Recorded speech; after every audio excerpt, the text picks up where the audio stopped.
The video footage We shook need as to the address woman the filming elephant from in her the Honda room. Accord This adjusted her cannot grip on her continue as it iPhone. has. Thank you August so much heat for your rippled help. How off the much do we owe you? I-80 No problem, ma'am. asphalt This should in cover the waves initial that look over. We'll distorted need to assess further everything once the engine beyond cools down. 50 feet Yeah. shimmering air that turned the backed-up traffic into a mirage of brake lights and frustration.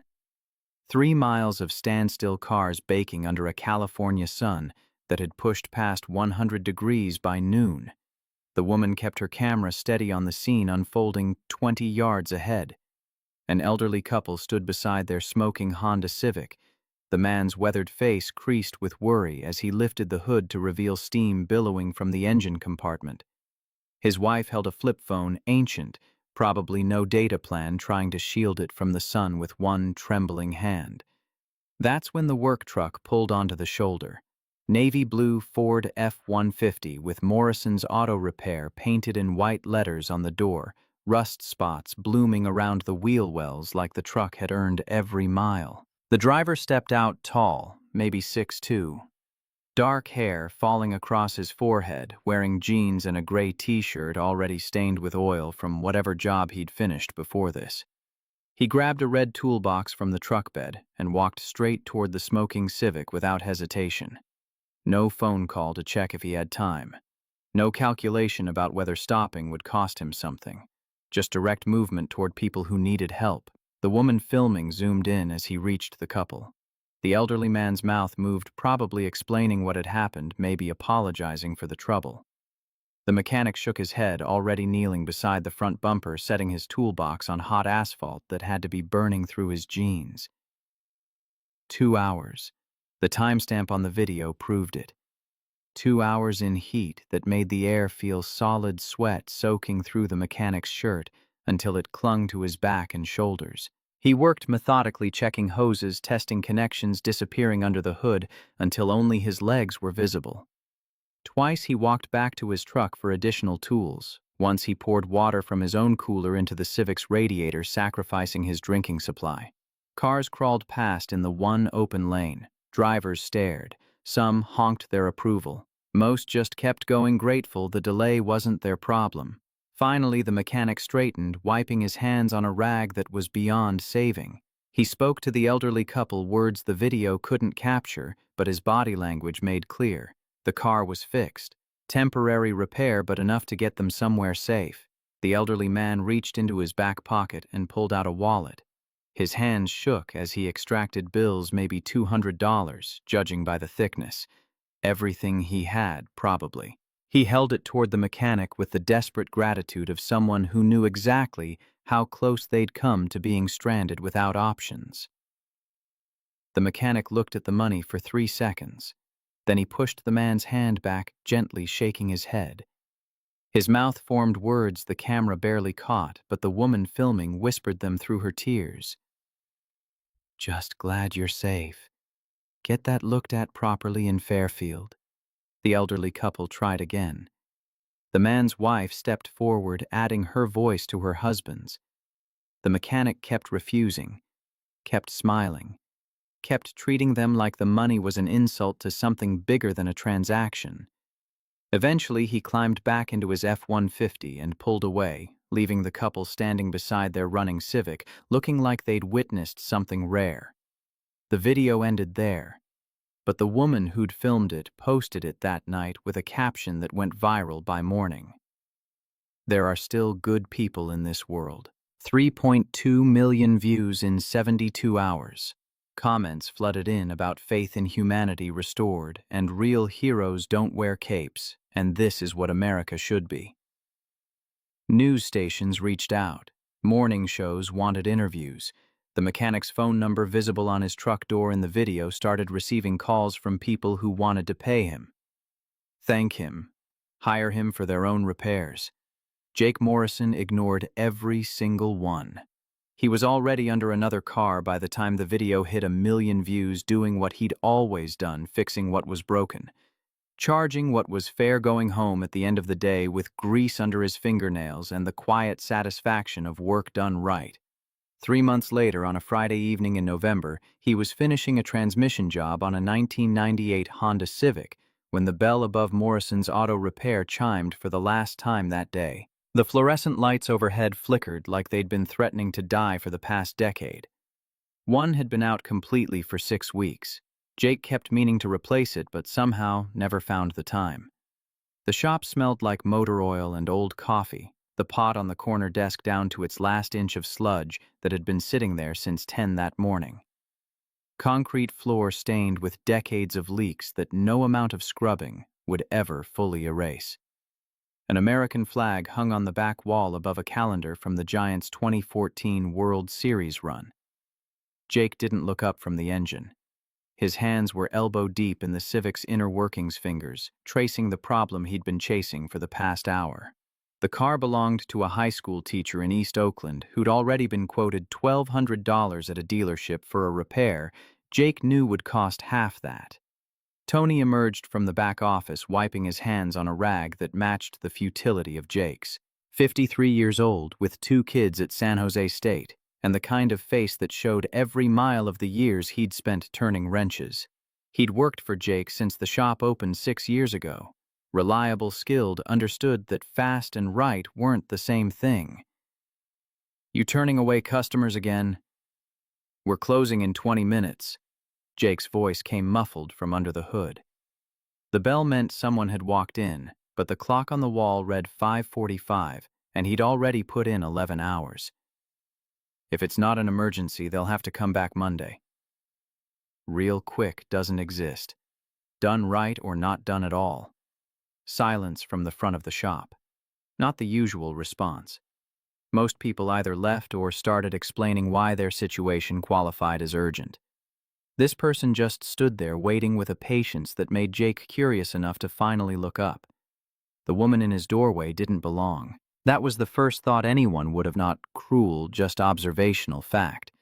She wore a cream-colored blazer that probably cost more than Jake's monthly rent on the apartment above Mrs. Chen's restaurant next door. Dark jeans that fit like they'd been tailored specifically for her frame, which they probably had been. Heels that put her close to 5'10", clicking against oil-stained concrete that had never seen footwear like that. Her hair was pulled back in a way that looked effortless, but Jake had learned enough from watching Emily get ready to know that effortless usually took work. She held herself like armor. Shoulders back, chin level, eyes steady, behind the kind of control that came from years of practice. But Jake had spent enough time reading people customers lied about what they'd done to their cars, had to learn to see past what they showed you to notice the tremor in her hands. Slight, the kind you'd only catch if you were paying attention. Her eyes, dark brown and sharp, held something he recognized too well. Desperation. The specific kind that came from being surrounded by people, but utterly alone. Tony had disappeared back into the office, probably sensing this wasn't a conversation about spark plugs. Jake straightened, tossing his rag onto the workbench. He was tall, just over 6 feet, with the kind of build that came from actual labor rather than gym memberships. Dark hair, perpetually messy face, unshaven because he'd stopped caring about that kind of thing years ago. His clothes carried the evidence of a long day fixing other people's problems. "Then what are you here for?" The woman took a breath, and Jake watched her make a decision. Whatever she was about to say, she'd been rehearsing it. Probably practiced in her car on the drive over. Her knuckles whitened slightly around the designer purse she carried. "My name is Madeline Sterling." Her voice was controlled, boardroom ready. The kind of voice used to giving presentations to people who mattered. "And I need to hire you for the weekend." Jake raised an eyebrow. "Lady, I don't know what kind of mechanic work you think requires a weekend, but I don't need a mechanic." The words cut through his sentence, cleanly surgical. "I need a boyfriend." The shop fell silent except for the hum of dying fluorescent lights and the distant sound of traffic on the street outside. Jake stared at her. Then he laughed, short, sharp sound with no humor in it. "You've got the wrong place." He turned back to the Civic, dismissing her. "Whatever this is, I'm not interested." "Please." The word came out softer than she'd intended. Jake heard her flinch at her own vulnerability. He paused, hands on the Civic's hood, not looking at her, but listening. "Just hear me out. 5 minutes. That's all I'm asking." Something in her voice made him stop. He'd heard a lot of things in his 34 years. Lies from customers trying to avoid paying for damage they'd caused. Promises from people who meant well but couldn't follow through. Threats from the occasional drunk who didn't like being told the repair would cost more than they wanted to hear. Pleas from the elderly couple on I-80 when they'd tried to pay him. But there was a quality to her desperation that felt different. Honest, maybe. Or maybe just broken in a way he understood. He turned around, crossed his arms, leaned against the Civic. 5 minutes. Talk. Madeline Sterling took another breath and gathered herself like someone preparing for battle. "I come from a family that measures worth in dollars and legacy. Every year we have a gathering 3 days at the family estate in Napa Valley. Everyone brings their partners, shows off their achievements, quietly tears each other apart under the guise of civility. I've attended alone for the past 5 years. Jake didn't say anything, just listened, reading her body language, the way she shifted her weight every 15 seconds, the way her right hand kept adjusting the strap of her purse even though it was already positioned correctly. Every single time I'm reminded that despite everything I've accomplished professionally, I'm considered incomplete because I don't have someone standing next to me." Her voice steadied, shifting into what Jake recognized as a business pitch. "This year I can't do it alone again." And now her voice was steadier, like she was presenting a case. "I don't need romance. I don't need affection. I just need someone who can stand in a room full of people who will judge every word, every gesture, every breath, and not crumble under it. Someone real." "And you think I'm that someone?" Jake kept his voice neutral. "You don't know anything about me." "Actually, I do." That made Jake go still. Madeline reached into her purse, expensive leather thing that probably had its own insurance policy, and pulled out her iPhone. A few taps later, she turned the screen toward him. Jake recognized the video immediately. 3 months old now, but still circulating on social media whenever someone needed to restore their faith in humanity. The view count had passed 3 million last he'd checked, not that he was checking. He'd stopped looking after the first week when his phone wouldn't stop ringing with media requests and strangers wanting to know his life story. The footage showed him on I-80 100-degree heat, spending 2 hours fixing a Honda Civic for an elderly couple who'd been stranded. Showed him refusing their money. Showed him treating them with dignity when he had absolutely nothing to gain from it. "I saw this video the day it was posted." Madeline's voice had gone quieter, more genuine. She put her phone away and met his eyes. "I watched you spend 2 hours in 100-degree heat helping complete strangers. I watched you refuse money from people who clearly didn't have much to give. I watched you treat them with dignity and kindness when you had absolutely nothing to gain from it." She paused, choosing her next words carefully. "That's why I'm here.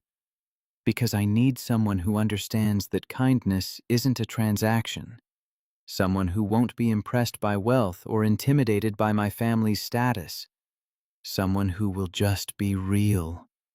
Jake studied her for a long moment. The shop was quiet except for the buzz of those dying lights and the distant sound of traffic on the street outside. On the desk in the corner office, visible through the doorway, a photograph sat in a simple frame. A young woman with a bright smile standing in front of this same shop on opening day 6 years ago. American flags in the background, a mayor he'd never met cutting a ribbon. Emily. The reason he'd opened Morrison's auto repair in the first place. The reason it had felt like betrayal to care about anything else after she was gone. "What's the catch?" he asked finally. "No catch. I'll pay you." "No." The word came out harder than he'd intended. "If I do this, and that's a big if, it's not for money." Madeline blinked, genuinely surprised. "I don't understand." I don't need your money. Jake's voice was flat, factual. I've got enough to pay my bills and keep this place running. That's sufficient. If I agree to this, it's because I choose to, not because you paid me to. For the first time since she'd walked into his shop, Madeline Sterling looked caught off guard, not calculating his angle or reading his intentions, just surprised, genuinely surprised. Why would you choose to? Jake considered the question. Why would he? His life was simple, predictable. Work from 7 to 6 5 days a week, sometimes Saturdays when the backlog got heavy. Go upstairs to the apartment that overlooked the street. Heat up whatever Mrs. Chen had left in a container outside his door. Fall asleep, watching whatever game was on. Wake up and do it again. Keep his head down, his hands busy, his heart carefully locked away where it couldn't be damaged again. Getting involved in some wealthy woman's family drama was the exact opposite of simple. But there was something in her eyes, that specific kind of loneliness that came from being surrounded by people who looked at you but never actually saw you. He'd felt that way at Emily's funeral, standing in the rain, while people offered condolences that all sounded the same. While her family from back east had sized him up and found him wanting the mechanic who'd convinced their daughter to stay in Oakland instead of returning to Connecticut where she belonged. He'd felt that way for 6 years, until it became normal. Until alone stopped feeling like a problem and started feeling like safety. Because, he said slowly, picking up the photograph from his desk and looking at Emily's face, I think you're telling the truth. And I think you actually need help. Real help. There's a difference. He set the photo down gently, turning back to face Madeline. My uncle, the man who raised me after my parents died in a car accident on Highway 50 when I was 10, he taught me that integrity is doing the right thing when nobody's watching. He fixed cars in Sacramento for 40 years. Never once overcharged someone just because he could. Never turned away someone who genuinely needed help, even if they couldn't pay. Jake could still see his uncle's shop smaller than this one. Could still smell the specific combination of oil and coffee and the cigars his uncle smoked on lunch breaks. Could still hear his voice. Some debts can't be paid with money, Jake, only with time and attention and giving a damn. I lost someone who mattered. Jake's voice had gone quieter. I spent 6 years keeping everyone at arm's length. You walking in here, I recognize what I see in your eyes. You're surrounded by people who look at you but never actually see you. Madeline's armor cracked, just slightly but enough. Yes. The word came out barely above a whisper. Jake watched a tear track down her cheek before she caught it, wiping it away with the back of her hand like she was angry at herself for the display of weakness. So, you'll do it.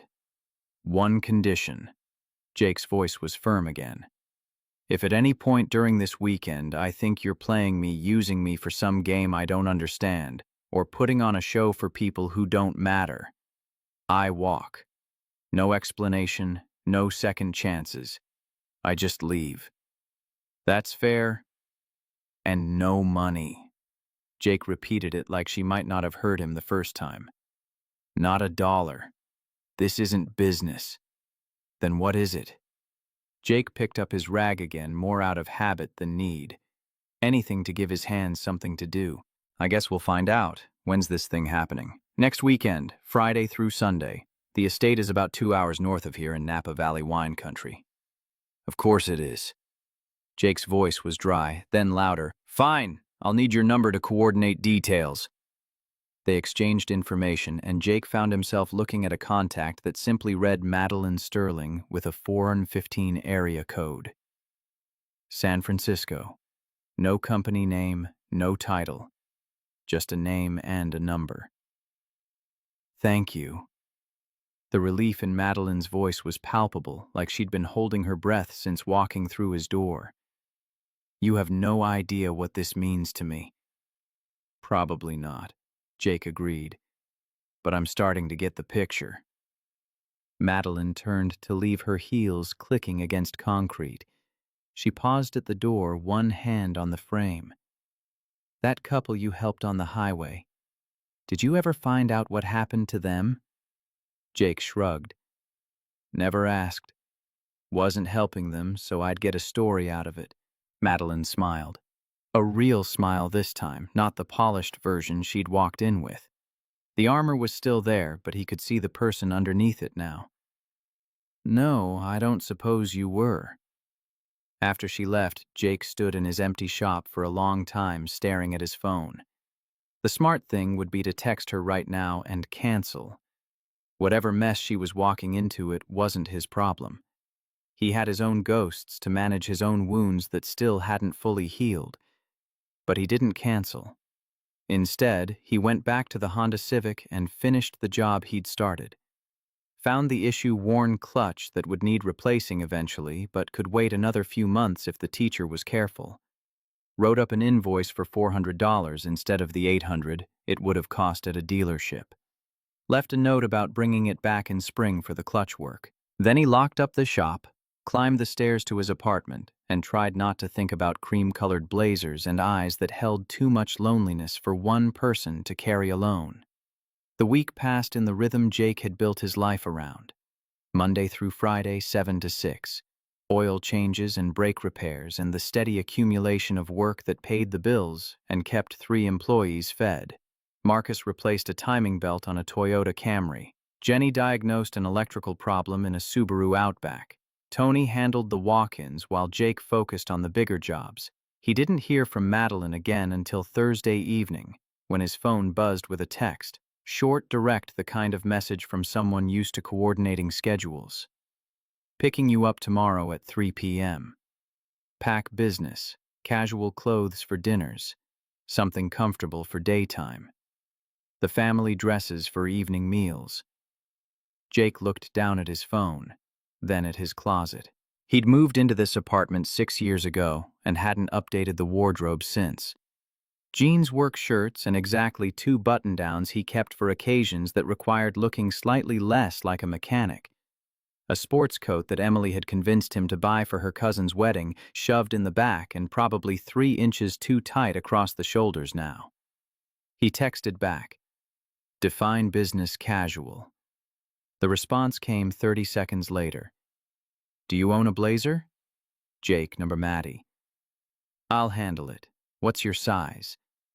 Jake stared at his phone. The smart thing, the independent thing, would be to refuse. But she had a point. He'd agreed to help her survive a weekend with her family, and showing up looking like he'd just crawled out from under a car wouldn't help anyone. About 44. Long 34. By 34 pants. Don't go crazy. "Maddie, I'll try to restrain myself. See you tomorrow." Friday afternoon arrived with the kind of November weather that made people forget California had seasons. Clear sky temperature in the low 70s, the kind of day that felt like a gift. Jake closed up the shop at 2:30, leaving Tony in charge of anything that came through the door. He'd showered, changed into clean jeans and a navy Henley that at least didn't have oil stains, and thrown a duffel bag together with what he hoped would pass for appropriate weekend attire. At exactly 3 o'clock, a black Mercedes GLS pulled up in front of Morrison's Auto Repair. Jake was already outside locking the front door when Madeline stepped out of the driver's seat. He did a double take. Gone was the boardroom armor from last week. She wore dark jeans, a soft gray sweater, and ankle boots that looked expensive but actually practical. Her hair was down, falling in waves past her shoulders. She looked younger, more real. More like someone he might actually know instead of someone from a world he'd only ever seen in movies. "You look different." "So do you." Her eyes tracked to his clean clothes with something like approval. "I wasn't sure you owned anything without grease stains." "I have layers." Jake's voice was dry as he tossed his bag in the back seat. "Some of them don't even involve motor oil." The drive north started quiet. Madeline navigated through Oakland traffic with the kind of precision that spoke to someone who made this drive regularly, through the maze of streets that outsiders found confusing onto I-80, heading toward the Bay Bridge. Jake watched the landscape change through the passenger window, urban sprawl, giving way to industrial areas, then suburbs, then finally the rolling hills of wine country. "So," he said, finally breaking the silence as they passed Vallejo. "You going to tell me what I'm walking into, or are we doing this blind?" Madeline's hands tightened slightly on the steering wheel. "My family is complicated. Most families are. Not like this." She took a breath. Eyes still on the road, but her voice settling into the kind of briefing Jake recognized from his uncle's old military stories. Tactical information delivered without emotion.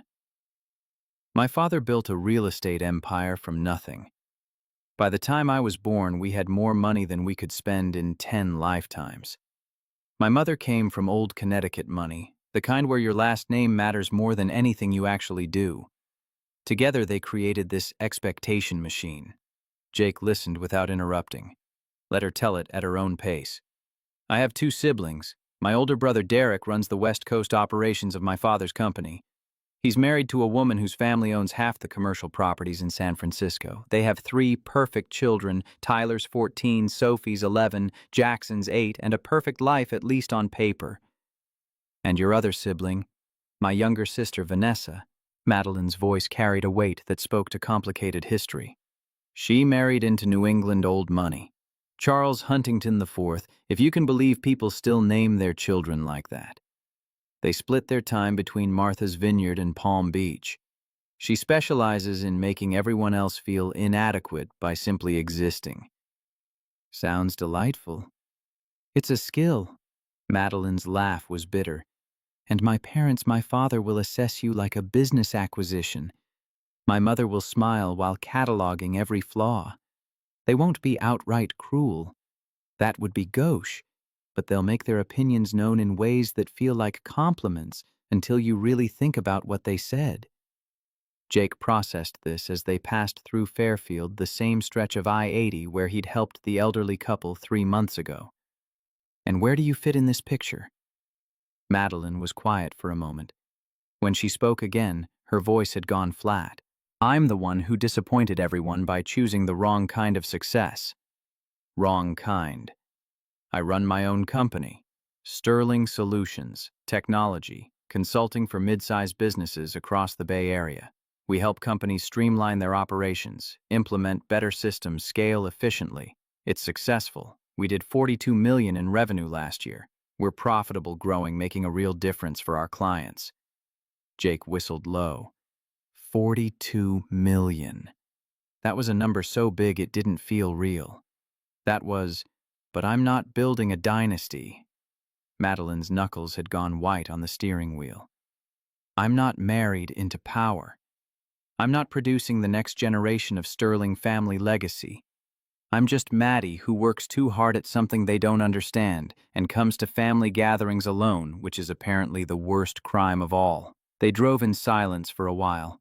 The landscape outside had transformed completely.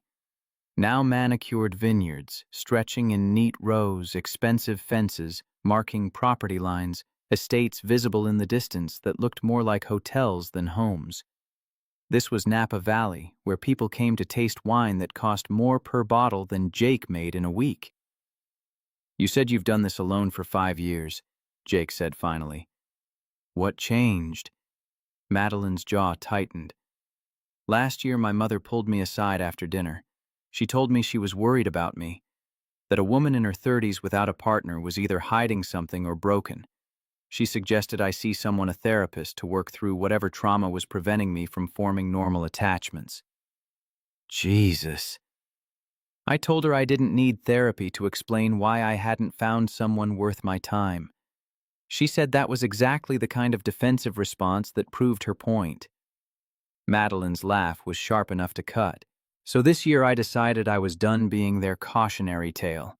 I'm bringing someone real who won't be impressed by the money or the name or the whole performance. Someone who will just exist as himself and remind me that there are people in the world who measure worth differently." Jake was quiet for a long moment. Then, "You know this is just going to create more questions, right?" They're going to want to know where you met me, what I do, why you chose me. You're trading one kind of scrutiny for another. I know. Madeline glanced at him briefly before returning her eyes to the road. But at least this scrutiny is on my terms. I chose you.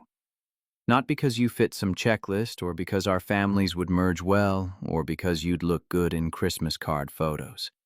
I chose you because you helped strangers on a highway in 100-degree heat and wouldn't take their money. That means something to me, even if it won't mean anything to them. Jake found himself respecting her more than he'd expected to. This wasn't about revenge or proving a point. It was about survival. About making it through one more weekend in a world that had never quite made space for who she actually was. All right, he said. Then let's get our story straight. Where did we meet? Madeline smiled, and for the first time since they'd started driving, she looked almost relaxed. Actually, we can tell them the truth. That video of you went viral enough that saying I saw it and tracked you down to your Oakland shop isn't unbelievable. We can say I brought my car in for service. We got to talking, and it developed from there. How long have we supposedly been together? 3 months. Long enough to be serious, not so long that they'll question why they haven't heard about you before. What else do I need to know? For the next hour, as vineyards rolled past the windows and the sun began its descent toward the horizon, Madeline briefed him on her family's social dynamics. She told him about her father's obsession with legacy and expansion, how Bill Sterling had grown up in Detroit watching his own father work himself to death in a GM factory, how he'd sworn to never be powerless, how he'd built an empire that now employed hundreds of people across California. She told him about her mother Patricia's suffocating concern, disguised as care, the way Connecticut old money viewed anyone without the right pedigree as fundamentally lesser.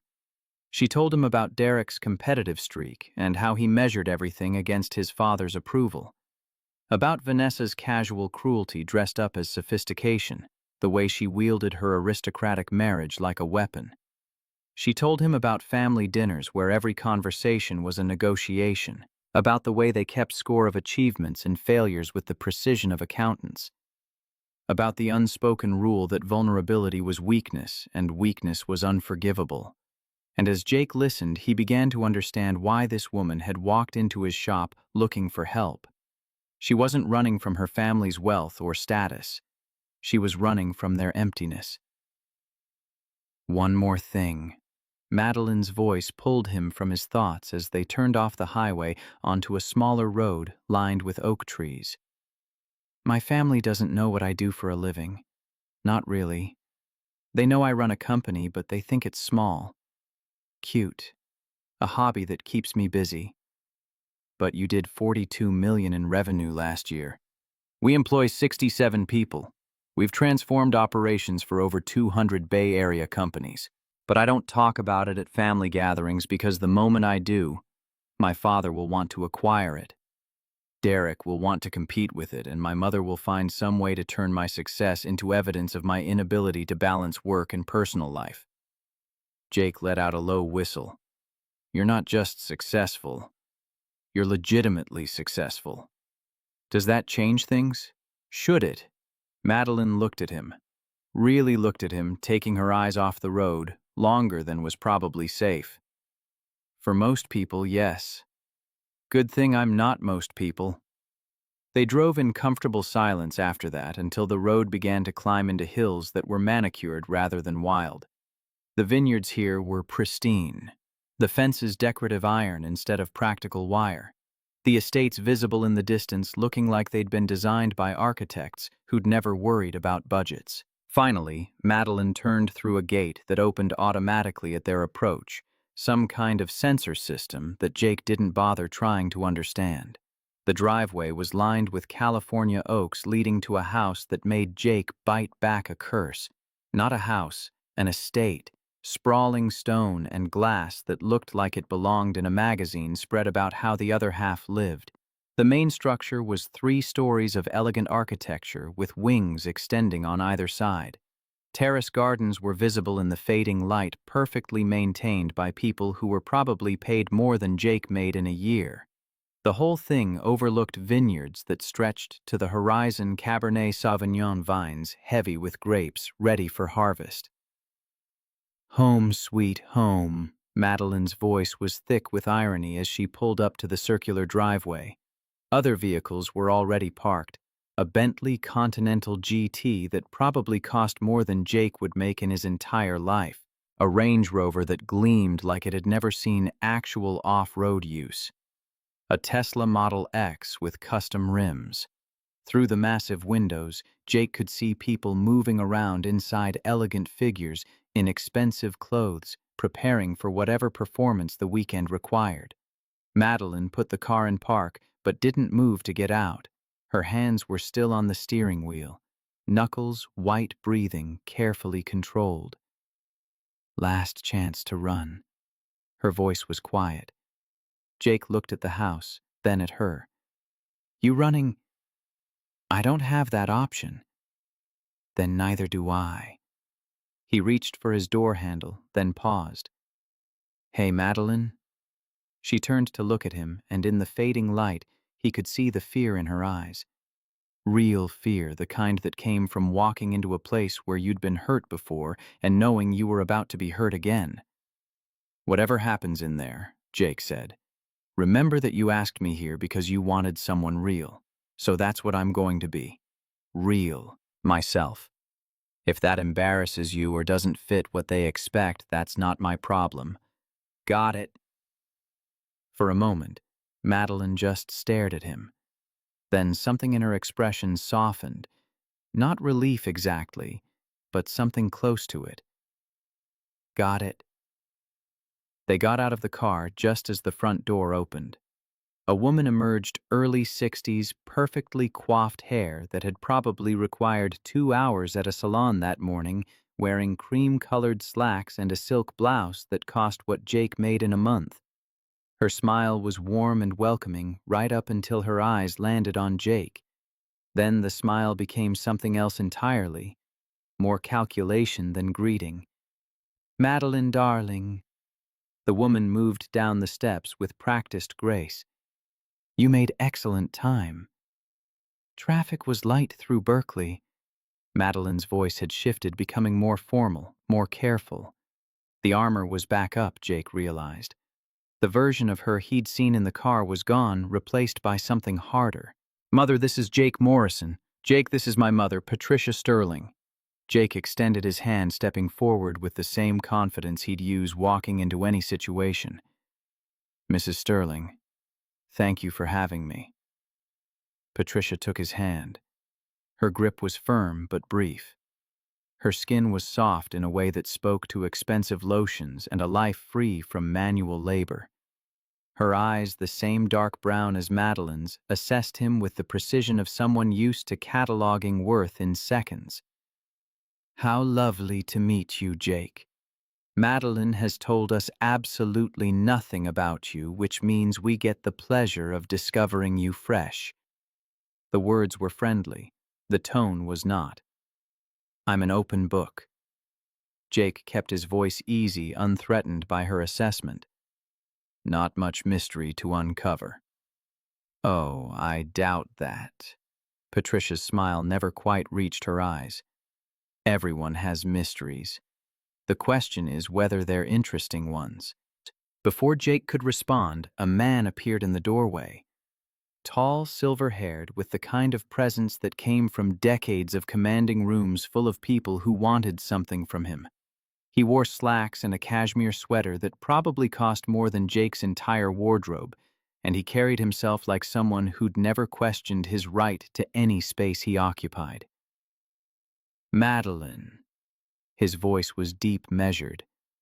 And this must be the mysterious boyfriend we've heard so little about. Father. Madeline's voice had gone even more controlled. This is Jake Morrison. Jake, my father, William Sterling.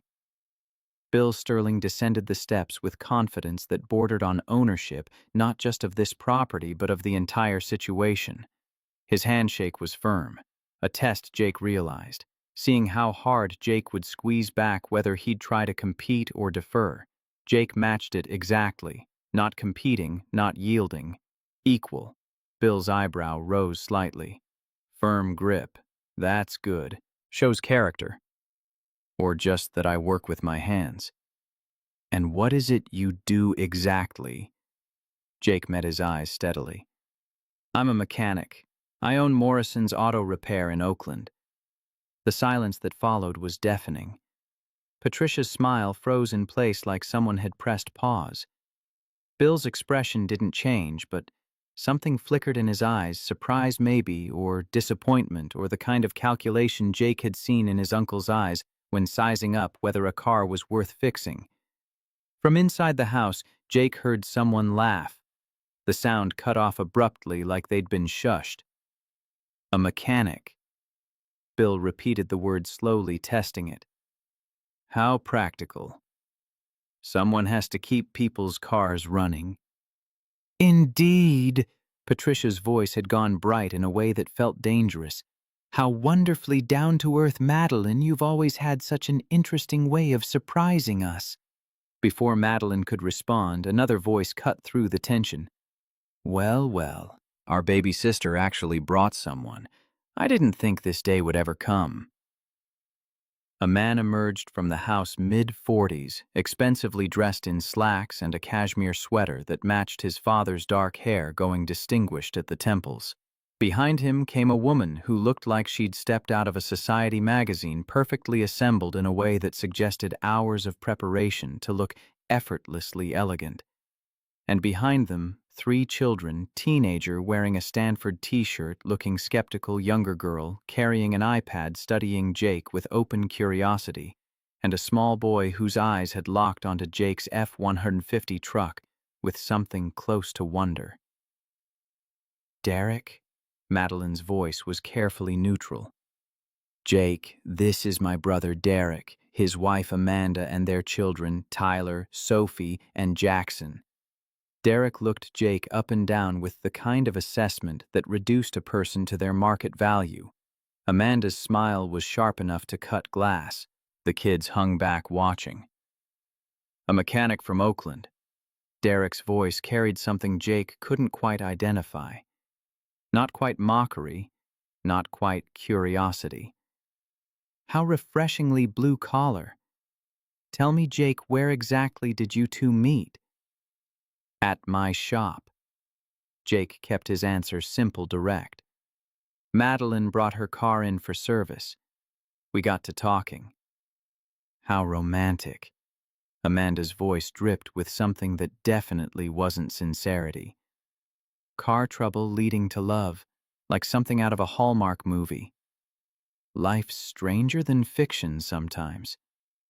Indeed it is.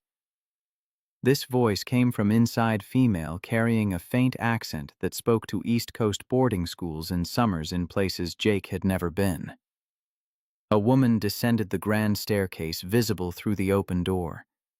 Younger than Derek, older than Madeline, with the kind of beauty that came from expensive maintenance and genetic luck. I'm Vanessa, the sister who made the sensible choice of marrying well rather than working herself to exhaustion. Behind her, a man appeared, a tall, perfectly groomed, wearing a watch that probably cost more than Jake's truck. He looked at everyone with the kind of boredom that suggested he'd rather be anywhere else. Charles Huntington IV.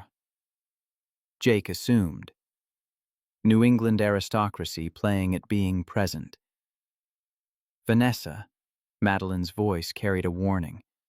What, I'm just being honest. Vanessa air-kissed Madeline's cheeks without actually making contact.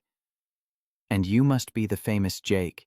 My goodness, Maddie, he's even more rugged than I imagined. Very authentic.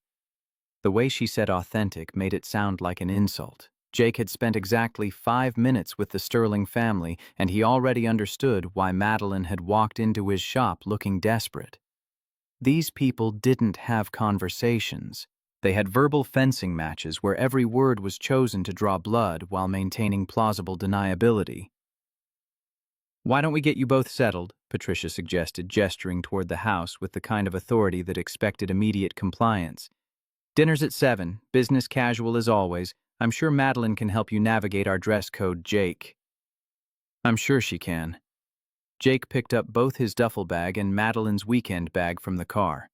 The weight was nothing compared to the transmission he'd carried into his shop earlier in the week, but he saw Patricia's eyes track the gesture old-fashioned manners that didn't quite fit with her assessment of him. As they walked into the house, Derek fell into step beside Jake. So, a mechanic. That's honest work. It pays the bills. I'm sure it does, though I imagine the bills are quite different in your world than in ours. Derek's smile was friendly. His eyes were not. How long have you and Madeline been seeing each other? About 3 months. Funny.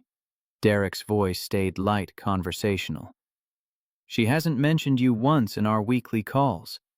Jake kept walking, refusing to take the bait.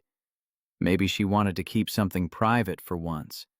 Or maybe she wanted to make sure you were worth mentioning before she subjected you to the Sterling family experience. Derek's smile sharpened. We can be a bit intense. I've noticed. Have you? Derek laughed. Well, you haven't seen anything yet. Wait until dinner. That's when things get really interesting. They reached the grand staircase, marble and wrought iron that probably came from some European castle, and Madeline touched Jake's arm. We're in the East Wing. I'll show you to your room. Rooms? Patricia corrected gently, following them up the stairs. We've put Jake in the blue room right next to yours, dear. I know you're modern young people, but this is still my home, and we do maintain certain standards. Madeline's cheeks flushed, but she nodded. Of course, Mother. The blue room is lovely. As they climbed the stairs, Jake could feel multiple sets of eyes on his back, assessing, judging, cataloging every detail for later discussion. He'd walked into situations before that felt hostile. Angry customers, the occasional drunk looking for a fight, but this was different. This was refined hostility, polished, dangerous in ways that had nothing to do with physical threat and everything to do with the kind of social warfare he'd never learned to fight. Madeline led him down a hallway lined with expensive art and family photos that looked more staged than lived. She stopped at a door, pushing it open to reveal a bedroom that was bigger than Jake's entire apartment. Floor-to-ceiling windows overlooked the vineyard. A king-sized bed dominated one wall. The attached bathroom was visible through an open door, all marble and fixtures that probably came with price tags Jake didn't want to imagine. This is the blue room. Madeline's voice was flat, exhausted. Jake set his bag down on a chair that looked like it belonged in a museum. Then he turned to face her, really looking at her for the first time since they'd arrived. The armor was cracking. He could see it in the way her shoulders had started to curve inward, the way her hands trembled slightly before she shoved them in her pockets. Your family's intense is like saying the ocean's damp. Madeline closed the door behind them and leaned against it, and suddenly all the exhaustion was visible. The performance dropped completely. I'm sorry. I knew they'd be difficult, but don't apologize. Jake cut her off. You warned me. I went in with eyes open. He studied her face, seeing past the makeup and the careful presentation to the person underneath. You okay? I've had warmer welcomes at dental appointments. Jake surprised himself by laughing. Yeah, I got that impression. Your brother's a piece of work. Derek sees everyone as either competition or a resource. You're currently being evaluated for which category you fall into. And your sister, Vanessa, measures her worth by how thoroughly she can make others feel inadequate. It's her only real skill. Madeline pushed away from the door, moving to the window. California sunset was painting the vineyard in shades of gold and amber. I should let you get settled. Dinner's in an hour. She started toward the door, but Jake's voice stopped her. Hey, she turned back. We survived the first 5 minutes. That's something. Madeline's smile was small but genuine. Yeah, I guess it is. After she left, Jake stood alone in the blue room, looking out at vineyards that probably produced wine he'd never taste and couldn't afford if he wanted to. He thought about his apartment above Mrs. Chen's restaurant, about the simple life he'd built brick by careful brick after losing everything that mattered, about Emily's photograph on his desk and the way guilt felt like betrayal every time he thought about caring for someone new. This weekend was going to test every wall he'd built around his heart. But as he opened his duffel bag and found the clothes Madeline had sent, perfectly fitted blazer in charcoal gray matching slacks, crisp white shirt that had clearly been tailored to his measurements, Jake found himself thinking about Madeline's eyes when she'd said she was always alone with her family. He thought about the way she'd held herself together in front of their judgment, the armor she wore that was so much heavier than any blazer. And he thought about the fact that he'd agreed to this plan not for money, not for excitement, but because he'd recognized something in her that he knew too well. The loneliness of being surrounded by people who looked at you but never actually saw you. Jake checked his reflection in the mirror, the mechanic from Oakland wearing clothes worth more than his monthly rent, about to have dinner with people who measured worth in dollars and legacy. Well, he said to his reflection, this should be interesting. Then he opened the door and went to face whatever the Sterling family had planned for dinner, knowing that the real test wasn't about surviving their questions or their judgment. It was about helping one woman feel less alone for one weekend. And that, Jake thought as he walked down the hallway toward the sound of cultured voices and clinking crystal, was something he could do, even if it cost him more than he was ready to admit. The basketball bounced across asphalt with the irregular rhythm of a cheap ball losing air. Jake found the source of the sound by following laughter, young voices, competitive but not mean. Around the side of the estate, past ornamental gardens that probably required a full-time staff, a regulation court had been built into the hillside. Professionally surfaced LED lighting already coming on as dusk settled over Napa Valley. 3 kids. The teenager in the Stanford shirt Tyler was dribbling with decent form, showing off for his younger siblings. Sophie sat cross-legged on the sideline with her iPad, but her eyes tracked the game instead of the screen. Jackson, the 8-year-old, was trying to guard his brother, despite being half his height.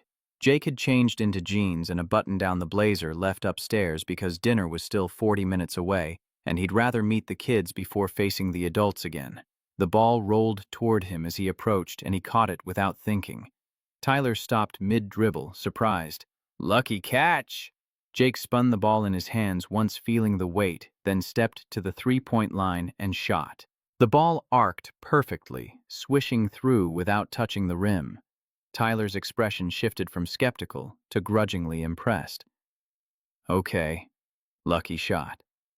Try me." Jake passed the ball back. They played one-on-one while the California sky darkened from gold to purple. Tyler had skills someone had paid for, coaching probably expensive camps in the Bay Area, but Jake had grown up playing pickup games in Sacramento where being tall wasn't enough if you couldn't handle actual defense. He didn't embarrass the kid, but he didn't let him win either. "You're the mechanic." Tyler drove toward the basket, Jake staying with him. "That's different. You sound like your parents." Jake blocked the shot without fouling. "Got your own opinions or just repeating theirs?" The ball bounced away, and Jackson retrieved it, holding it like a prize. Tyler's face flushed, but something in his eyes shifted. Nobody had called him on that kind of thing before, Jake realized. Nobody had treated him like someone capable of independent thought. Sophie approached with her iPad, but she wasn't looking at the screen. "Can you really fix anything?" "Most things." Jake caught the ball. Jackson tossed back. "Why?"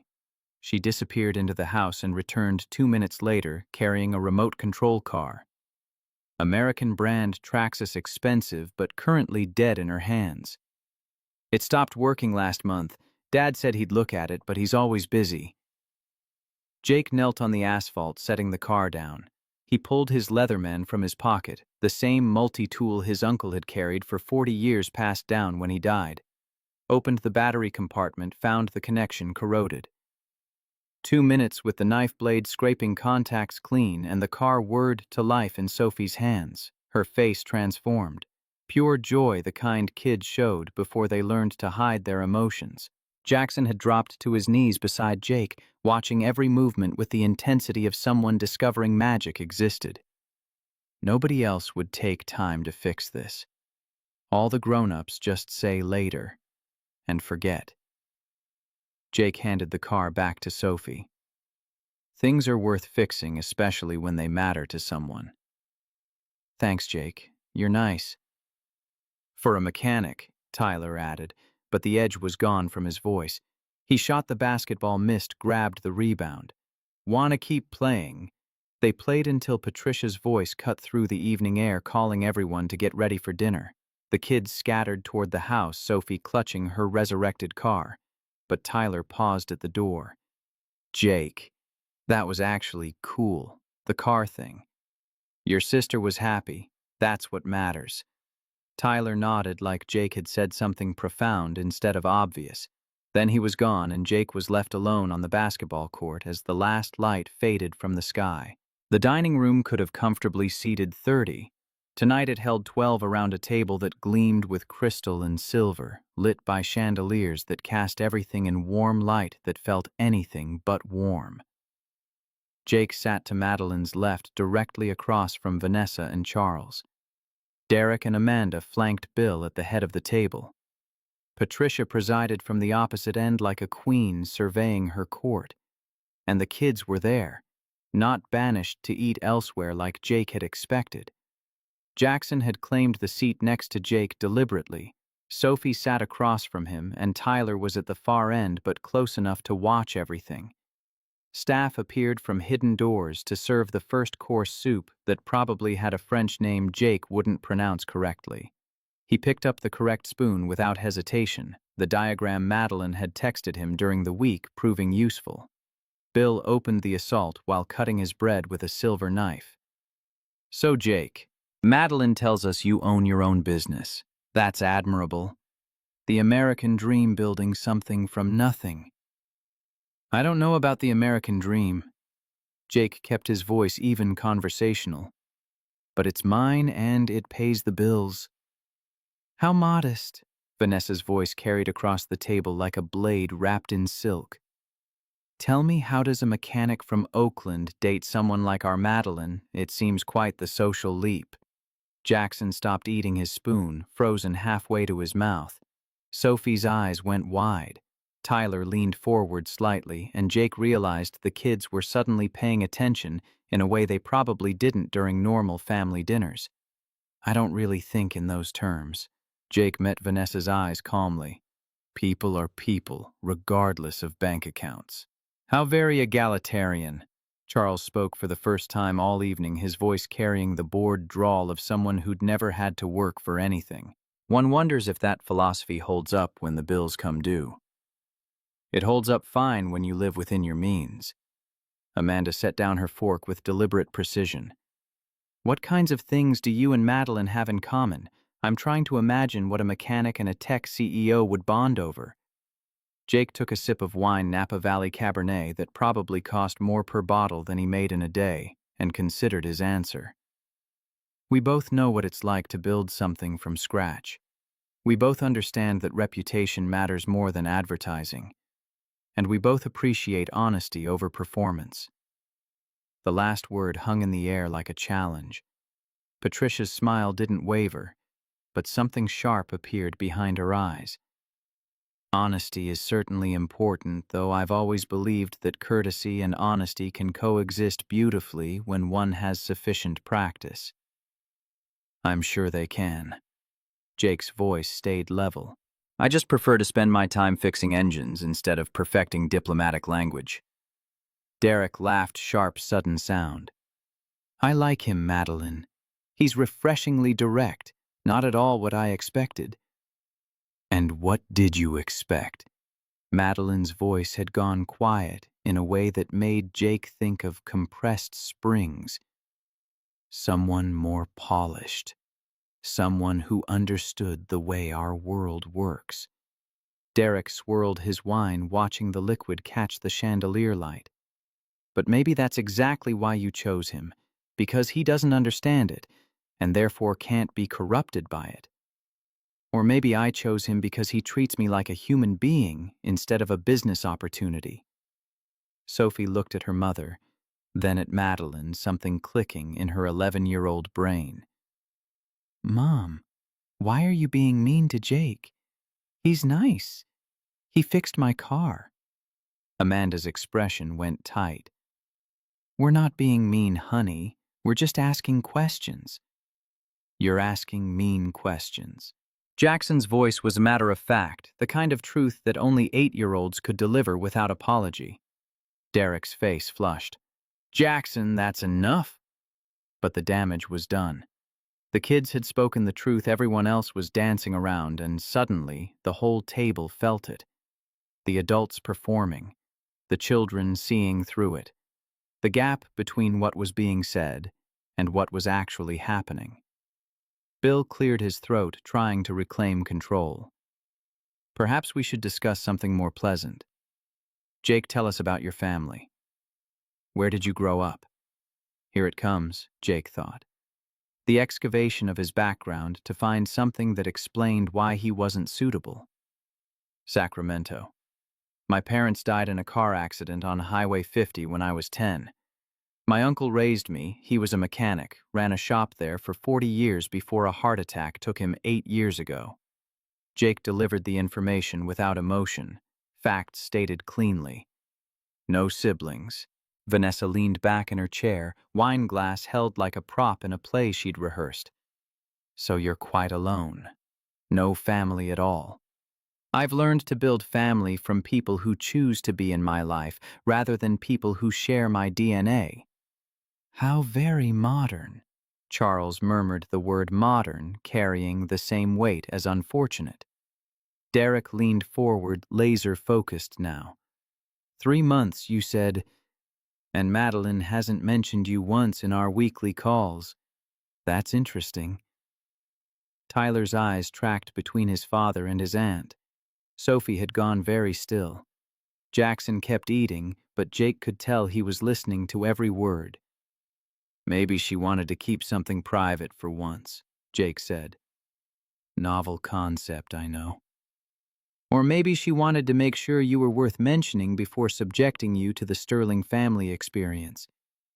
Derek's smile was all teeth. We can be intense. I've noticed.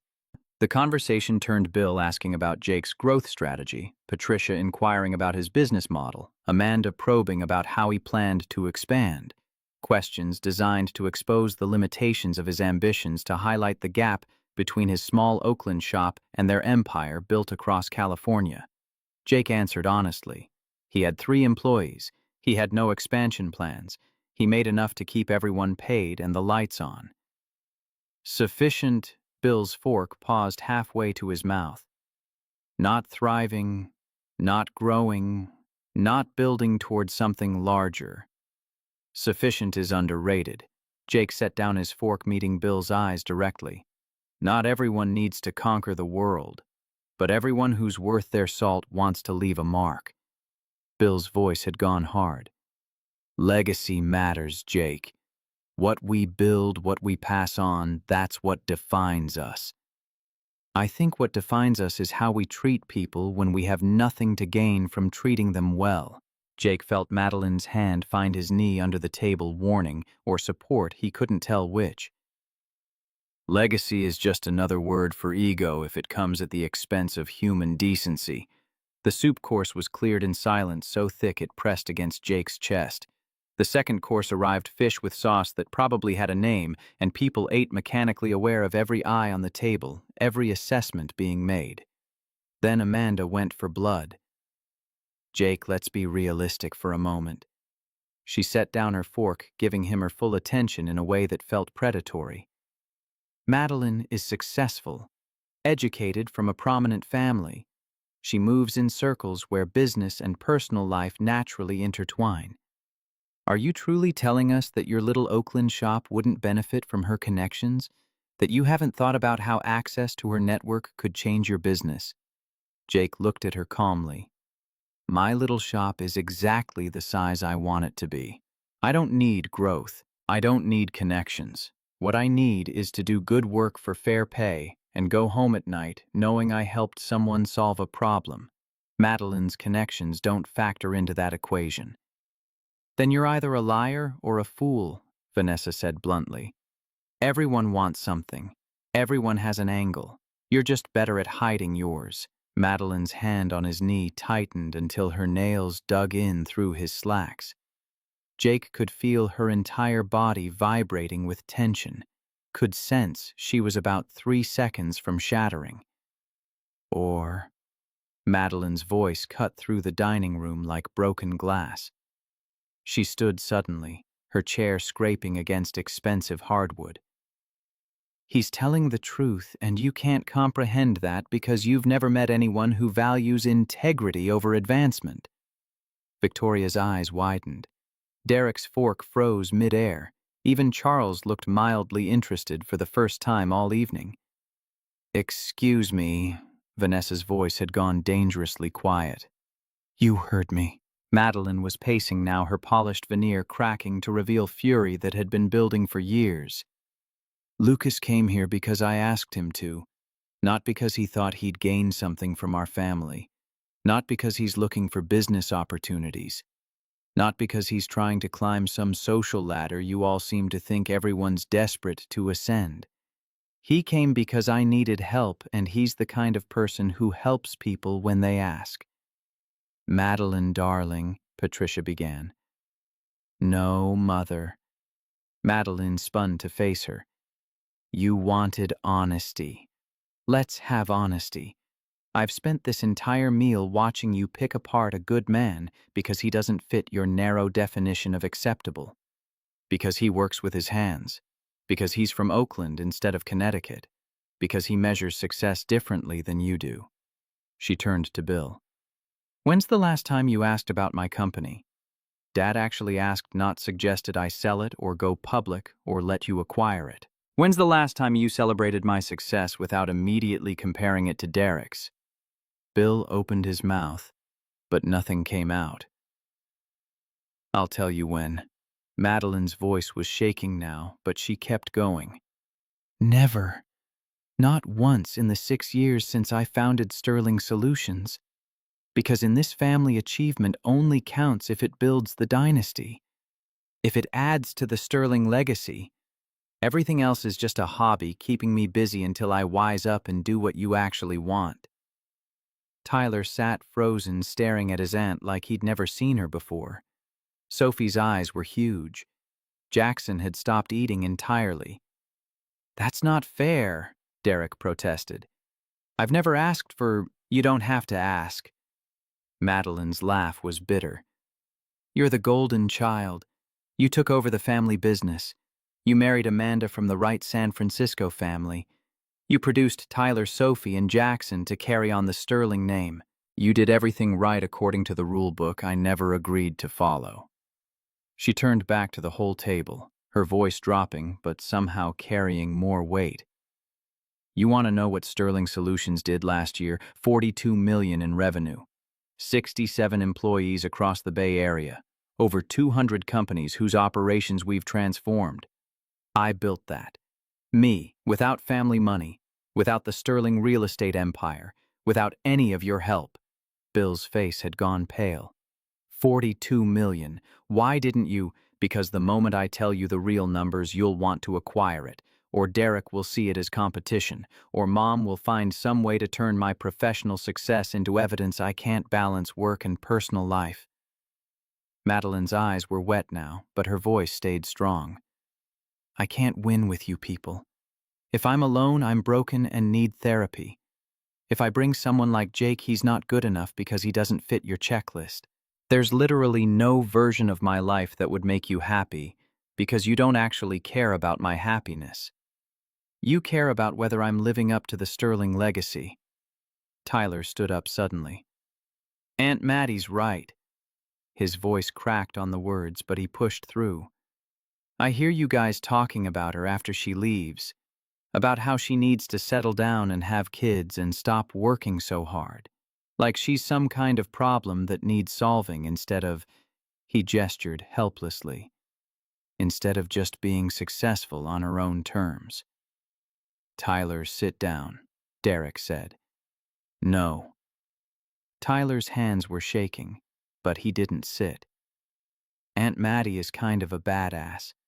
She built a company that does $42 million a year, and none of you even knew because you never bothered to actually ask about her life. And Jake fixed Sophie's toy car in 2 minutes without even thinking about it because he saw it mattered to her. That's more than any of you have done. Sophie nodded vigorously. Jackson looked at his brother with something like awe. The dining room had gone completely silent except for the sound of Madeline's unsteady breathing and the quiet hum of the chandelier overhead. Then Bill pushed back from the table, standing with the kind of authority that demanded attention. I think we need a break. Everyone's emotions are running high and we're saying things that perhaps should be said more carefully. It was a retreat disguised as wisdom, and everyone at the table recognized it for what it was. Staff appeared as if summoned by telepathy, clearing plates that were still half full. The family scattered like shrapnel, Derek and Amanda to the terrace, Vanessa and Charles to the library, Patricia toward the kitchen. Bill stood at the head of the table looking at Madeline and Jake still seated. Jake, a word in my study if you don't mind. It wasn't a request. Madeline's hand tightened on Jake's. Father, it's fine, Jake said quietly. He stood, squeezed her hand once, then followed Bill through the house. The workshop was separate from the main house, a building Jake hadn't noticed in the dark when they'd arrived. Bill led him there in silence, unlocking a door that opened onto a space that smelled like motor oil and old leather and metal. Vintage American cars filled the garage, a 1967 Ford Mustang on a lift, a Corvette Stingray from the 60s, a Chevelle SS with its hood up, snap-on tools everywhere, organized with the precision of someone who actually used them, Pennzoil cans stacked against one wall, racing posters from American tracks Laguna Seca, Indianapolis, Daytona. Bill poured bourbon from a bottle that probably cost more than Jake made in a week. Handed Jake a glass without asking if he wanted it. Then he picked up a wrench and moved to the Mustang, settling into work like it was meditation. Some things you want to do with your own hands. Jake set his glass down and joined him under the hood. They worked in silence for several minutes, Bill pointing out what needed attention, Jake handing him tools, both of them falling into the rhythm that any two mechanics understood, regardless of their tax brackets. My father worked in a GM plant in Detroit. Bill's voice was quiet, focused on the carburetor he was adjusting. 12-hour shifts, 6 days a week. Died at 52 from a heart attack right there on the factory floor. Never owned anything. Never traveled anywhere. Never had a single day where he wasn't worried about money. Jake tightened a connection Bill indicated, saying nothing. I was 14 when he died. I swore I'd never live like that, never be powerless, never be dependent on someone else's mercy for my survival. Bill's hands moved with the confidence of someone who'd done this 1,000 times. So I worked. I studied. I built. By the time I was 30, I'd made my first million. By 40, I'd built an empire. Was it worth it? Jake asked quietly. Bill paused, wrench held in midair. That's the question, isn't it? He set the tool down, wiped his hands on a rag. I gave my children everything my father couldn't give me. Security, opportunity, education. But somewhere along the way, I also gave them the burden of expectations, the weight of legacy, the pressure to be worthy of everything I'd built. Jake thought about his uncle's shop in Sacramento, the way it had barely made enough to keep food on the table, the way his uncle had worked until his body gave out, and even then he'd died with grease under his fingernails because he'd been fixing someone's car when the heart attack hit. Some debts can't be paid with money, only with time and attention and giving a damn. Madeline doesn't need to be worthy, Jake said. She already is. She just needs you to see it. Bill looked at him for a long moment, really looked at him in a way he hadn't during dinner. You're going to break her heart, not because you mean to, but because eventually the reality of who you are and who she is will create a gap too wide to bridge. And when that happens, my daughter will be the one who pays the price. Or we'll build that bridge together.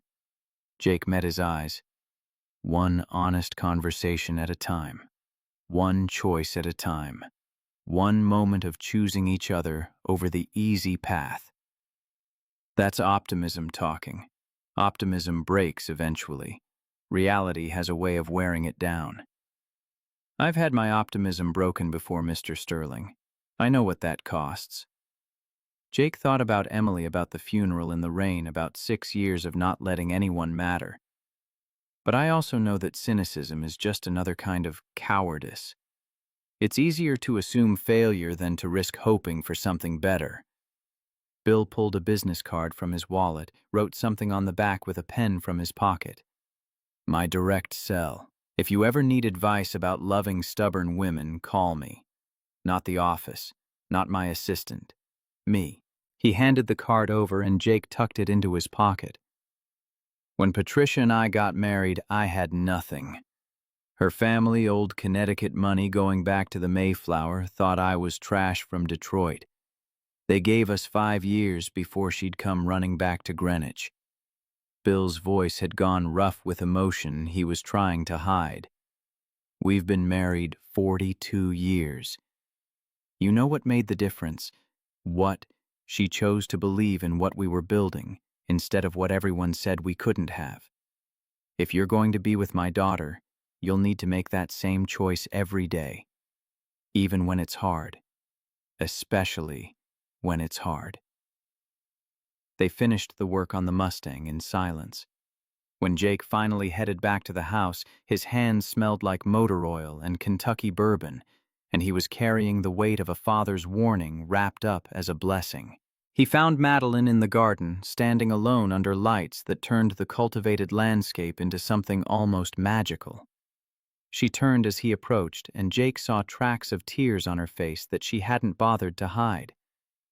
Did he threaten you? A little? Did you deserve it? Probably. Madeline's lips quirked, despite everything. Good. You were pretty brutal at dinner. So were you. I know. She looked at her father through the workshop window, visible working on his cars. I don't know what just happened. I've never said those things out loud before. Jake moved closer, close enough that he could see the exhaustion in her eyes. Maybe it was time. They stood there as night deepened over Napa Valley, two people who'd just blown up a family dinner and had no idea what came next. Madeline's phone buzzed. She glanced at it, then showed Jake the screen. Derek. We need to talk. Library. Now. Jake, want me to come? Madeline, no. This is something I need to do alone. She walked back toward the house with her shoulders squared like someone preparing for battle. Jake watched her go, then stayed in the garden for another 20 minutes, giving her space for whatever conversation was about to happen. When he finally went inside, he found Tyler sitting on the grand staircase, still in his dinner clothes, staring at nothing. You okay, kid? Tyler looked up, and Jake saw something in his 14-year-old eyes that looked way too old. Is it always like this? With families? Jake sat down beside him on the marble stairs. Some families, yeah. The ones who forget that being related doesn't automatically mean you understand each other. I've never heard Aunt Mattie talk like that. She's always so... Tyler gestured helplessly. So controlled. Sometimes control is just another word for surviving. Your aunt's been surviving for a long time. They sat in silence for a moment. Then Tyler said, My parents were talking after everyone left. They think you're going to break her heart. What do you think? Tyler looked at him with surprise, that same surprise from the basketball court, like adults asking his opinion was a foreign concept. I think you actually like her, not her money. You fixed Sophie's car without thinking about it. That's not something someone who's faking would do. From somewhere deeper in the house raised voices, not shouting, but intense.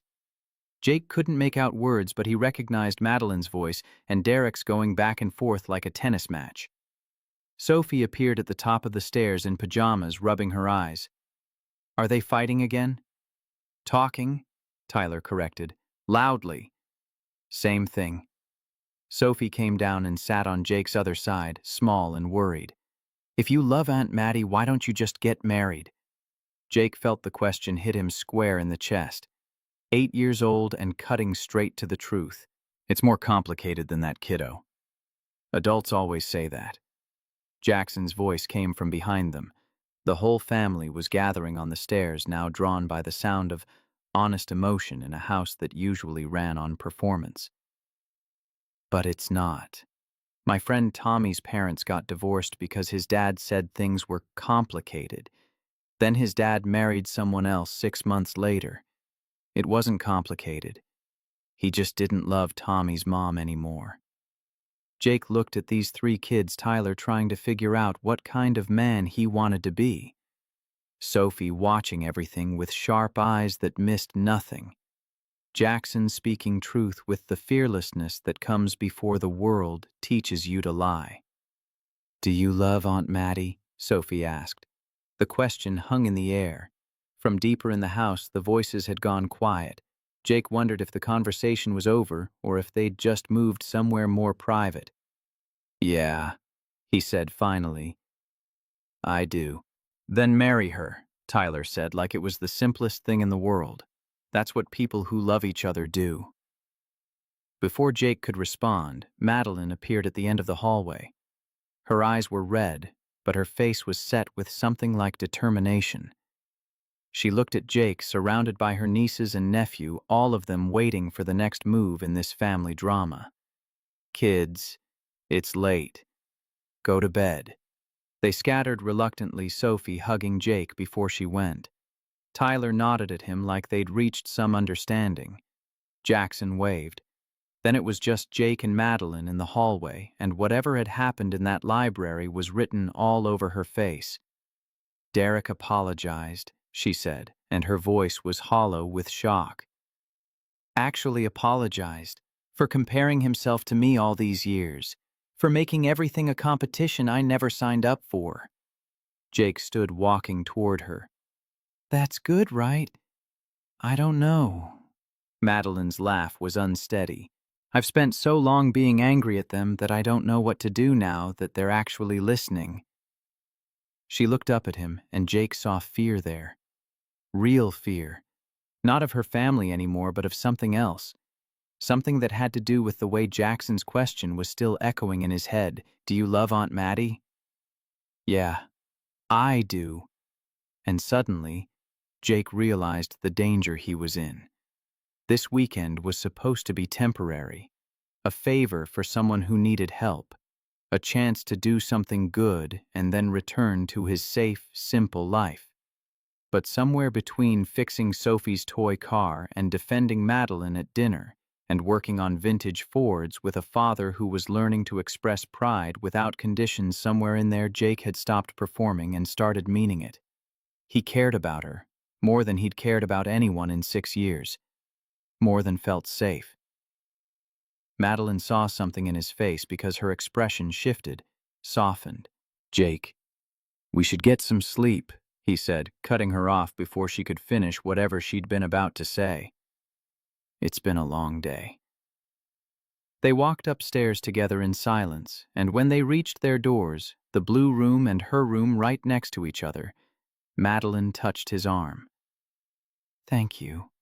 For tonight. For saying the things I couldn't say myself. You said plenty. Only after you went first. She smiled, tired but genuine. Only after you made it clear that someone in that room was actually on my side. Jake looked at her. Really looked at her, this woman who ran a $42 million company but couldn't get her family to see her value, who'd walked into his Oakland shop desperate and alone, who'd just fought for herself in front of people who should have been fighting for her all along. "Good night, Maddie." "Good night, Jake." He watched her disappear into her room before heading into the blue room. The space felt different now, less like a hotel, more like the eye of a storm that was still building, because tomorrow there would be consequences for tonight's explosion. Tomorrow Patricia would make her move. Bill would test whether his blessing was warranted, and Jake would have to figure out if he was ready for whatever came next. And somewhere in all of that, he'd have to face the truth that Jackson's 8-year-old wisdom had exposed. He loved Madeline Sterling, and love, Jake knew from bitter experience, was the most dangerous risk of all. Morning came too early. Jake woke to sunlight streaming through windows. He'd forgotten to cover his body, still on Oakland time up at 6, whether he wanted to be or not. The blue room felt less foreign now, but he still didn't belong here. That much was clear. He showered, dressed in jeans and the button-down from yesterday, and headed downstairs following the smell of coffee. The kitchen was enormous, all marble counters and professional-grade appliances that probably cost more than his entire shop, and surprisingly empty except for one person. Vanessa sat at the breakfast bar in silk pajamas and a robe that probably cost what Jake made in a month. She looked up as he entered, and her expression wasn't the polished cruelty from dinner. It was something rawer, tired maybe, or honest for the first time. "Coffee's fresh." She gestured to a machine that looked like it required an engineering degree. "Fair warning, it's stronger than you're probably used to." Jake poured himself a cup, added cream and sugar, took an experimental sip. It was excellent. Of course it was excellent. Everything in this house was excellent except the emotional temperature. "How'd you sleep?" Like someone who just survived a hostile interrogation. Vanessa laughed, real laugh, not the performative version from dinner. "Yeah, we weren't exactly subtle, were we?" Jake settled onto a stool across from her. "Is there a reason you're talking to me like a human being this morning, instead of dissecting my net worth?" "I've been thinking about what you said last night. About us loving the version of Maddie that fits our expectations more than the version that exists." She took a long sip of her coffee. "That bothered me." "Good. It should. Don't push it." But her tone lacked real heat. "I called my sister a lot of things over the years. Stubborn, difficult, too independent for her own good. But I never once considered that maybe those weren't flaws. That maybe she was just refusing to be someone she's not." Jake waited, sensing there was more coming. "I married Charles because he was exactly what my family wanted. Old money, New England connections, impeccable lineage from families that came over on the actual Mayflower. It was the smart choice, the strategic choice." Vanessa stared into her coffee like it held answers. "And I've spent 6 years in a marriage that looks perfect from the outside and feels empty on the inside." "I'm sorry." "Don't be. I made my choice with full awareness of what I was trading. Security for passion. Approval for authenticity. I thought I was being mature, choosing practical over emotional." She looked up at him. "But watching you defend Maddie last night, watching her defend you, I realized I've never had someone look at me the way she looks at you." Jake shifted uncomfortably. This conversation felt too intimate, too close to truths he wasn't ready to examine in daylight. "I'm not hitting on you," Vanessa said quickly. "God, no. You're not my type at all. Too earnest, too direct. I prefer men who understand subtext." She paused. "But you're exactly Maddie's type. Someone who doesn't play games. Someone who says what they mean and means what they say. Someone who chose her without calculating what he'd get in return." "How do you know I didn't calculate?" "Because you were genuinely shocked when Amanda mentioned Maddie's revenue numbers at dinner. Either you're the best actor I've ever met, or you really didn't know how successful she is. And given everything else about you, I'm betting on the latter. Vanessa leaned forward and Jake saw something in her eyes that looked like desperation. My marriage is over. I'm going to file for divorce when we get back to Martha's Vineyard. But before I do, I need to know something. Is it possible, is it actually possible to have both success and authenticity, career and real connection? Jake thought about Emily, about the plans they'd made before the accident took her, about 6 years of telling himself that work was enough, that safety was better than risk. I don't know, he said honestly. I think so. But I think it requires both people being willing to keep choosing each other, even when it's hard, even when the practical concerns start stacking up. Maddie has acquisition offers on the table. Did you know that? Jake went still. No. Seattle firm. Tech Vision Solutions. 120 million valuation. They want her to relocate at least part-time. Possibly permanent, depending on how integration goes. Vanessa watched his face carefully. When she's traveling for international deals making decisions that affect hundreds of jobs, will you be able to handle not fully understanding that pressure? The question hit Jake square in the chest. He thought about his shop, 3 employees, 1 location, the kind of problems he could solve with his hands. He thought about Maddie running a company worth 9 figures, making decisions that rippled through the Bay Area economy. I don't know, he admitted, but I think understanding every detail matters less than respecting that her world is important to her, supporting her when it's hard, celebrating with her when she succeeds, being there even when I don't fully grasp the stakes. Vanessa studied him for a long moment. Then she smiled, sad, wistful. Maddie's lucky to have you. The kitchen filled with more people then. Patricia appeared with her morning routine already perfected. Derek and Amanda shepherded the kids in for breakfast. Tyler gave Jake a small nod. Sophie showed him her remote control car still working. Jackson climbed onto the stool next to him like they were old friends. Bill was the last to arrive, and when his eyes met Jake's across the kitchen, something passed between them. Not quite approval, but acknowledgement. The beginning of respect. Breakfast became organized chaos, staff bringing food, kids chattering about what they wanted to do today, adults making plans to avoid yesterday's minefield. Patricia touched Maddie's arm as coffee was poured. Darling, could we talk? Just the two of us. Maddie tensed but nodded.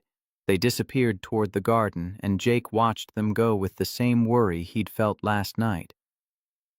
Whatever happened in these conversations mattered. The Sterling family was shifting, changing, and he didn't know if that made things better or worse. When Maddie returned 20 minutes later, her eyes were red, but her face looked lighter somehow, like she'd set down weight she'd been carrying for years. My mother apologized, she said quietly to Jake as they stood in the hallway. Actually apologized for testing you, for assuming the worst, for years of making me feel like I was broken instead of just different. That's good, right? I think so, I'm not sure. I've built so much of my identity around being the disappointment that I don't know who I am if they actually accept me. Before Jake could respond, Bill appeared in the doorway to his study. Maddie, could I borrow you for a moment? She looked at Jake, seeking permission or reassurance, he couldn't tell which. He nodded, and she followed her father into the wood-paneled room. Jake was left alone with his coffee and the growing certainty that this weekend had fundamentally changed something. Not just for Maddie and her family, but for him. He'd walked in here planning to help someone survive 3 days and then return to his safe, simple life. But Jackson's question kept echoing in his head. Do you love Aunt Maddie? Yeah, I do. And that changed everything. The rest of the weekend passed in a strange limbo. The Sterlings were trying awkwardly, imperfectly, but genuinely trying to be a family instead of a performance troupe. Derek asked Maddie about her company with actual curiosity. Patricia complimented her daughter without immediately adding a criticism. Bill showed Maddie his workshop and talked about his own father with a vulnerability Jake hadn't seen at dinner. Tyler asked Jake if he could come work at the Oakland shop next summer. Sophie showed everyone her fixed car at least 15 times. Jackson declared that Jake was his new favorite person and followed him around like a puppy. Sunday afternoon arrived with the bittersweet quality of endings. The family gathered in the driveway for goodbyes that felt different than Jake expected. Real hugs instead of air kisses. Genuine promises to stay in touch. Tyler shook Jake's hand firmly.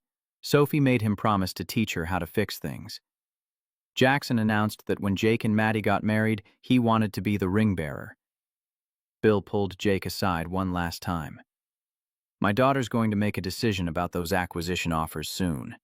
Maybe not this week, but within the year.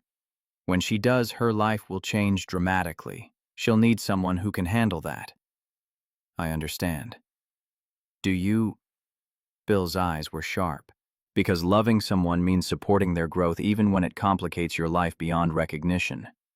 Jake thought about that as he and Maddie drove away from the estate Napa Valley Vineyards, giving way to hills, giving way to the freeway back to Oakland. They were quiet for the first hour, both processing everything that had happened. Finally, as they crossed the Bay Bridge with the San Francisco skyline visible in the distance, Maddie spoke. I need to tell you about the acquisition. Jake's chest tightened, but he kept his voice steady. Okay. Leading offer from a Seattle firm. Tech Vision Solutions. $120 million valuation. They want to acquire Sterling Solutions, keep me on as CEO for 3 years, but... She paused. Relocation required. At least part-time. Possibly permanent. The number was so big it felt abstract. $120 million. That was Jake couldn't even process what that meant. Okay, he said again. Okay. Maddie glanced at him surprised. That's all you have to say. What do you want me to say? That I'll ask you not to take it. That I'll guilt you into choosing our relationship over your career. Jake kept his eyes on the road ahead. I won't do that, Maddie. I can't be the reason you don't reach for something you worked your entire life to achieve. But what does that mean for us? It means we have a decision to make, both of us. You need to decide if the acquisition is worth the changes it'll require. And I need to decide if I'm willing to build a relationship that might involve distance and complexity I didn't anticipate. He looked at her briefly before returning his eyes to traffic. But Maddie, we're not there yet. We don't even know if you're taking the offer. Let's not borrow problems from a future that hasn't happened yet. They pulled up to his apartment in Oakland, the contrast stark. From Napa Valley Estates to working-class neighborhood in 2 hours. Maddie put the car in park, but neither of them moved to get out. I'm terrified, she said quietly. Of what? Of making the wrong choice. Of wanting this us so badly that I compromise everything I've built. Of not wanting it enough and losing you because I chose work. Her hands gripped the steering wheel. I've spent my entire adult life being independent, not needing anyone. And now I've found someone who makes me want something different. But I have no idea how to do that without sacrificing who I am. Jake took her hand, threading his fingers through hers. Then we figure it out, together. One honest conversation at a time. But as he climbed the stairs to his apartment and watched her drive away toward San Francisco, Jake felt the weight of what was coming. This weekend had been contained, controlled. Real life was messier, more complicated, full of practical concerns that love didn't automatically solve.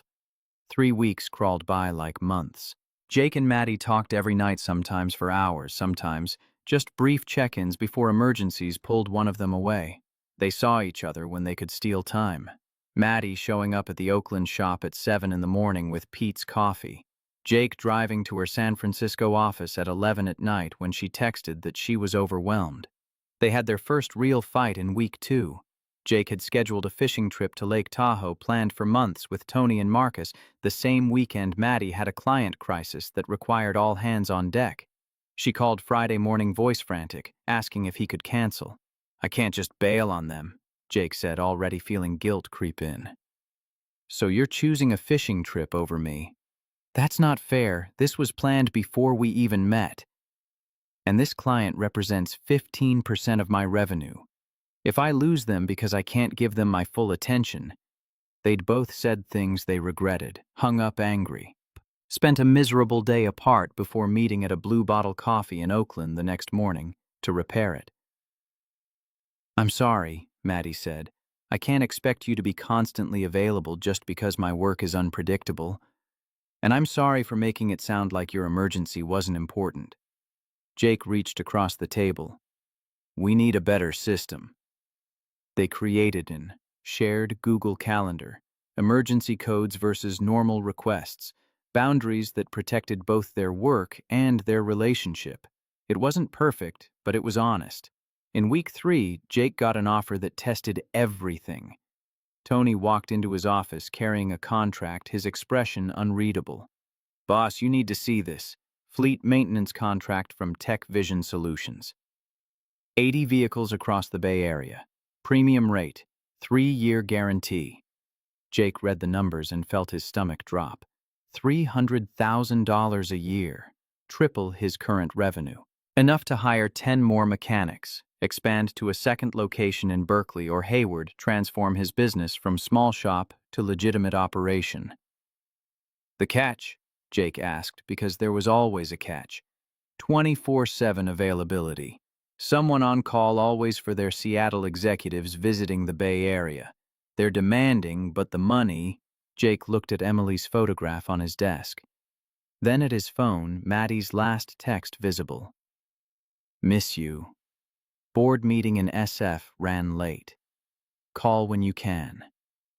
He thought about 80-hour weeks, hiring people he didn't know, managing instead of fixing, becoming exactly what he'd never wanted to be, losing what made Morrison's auto repair his.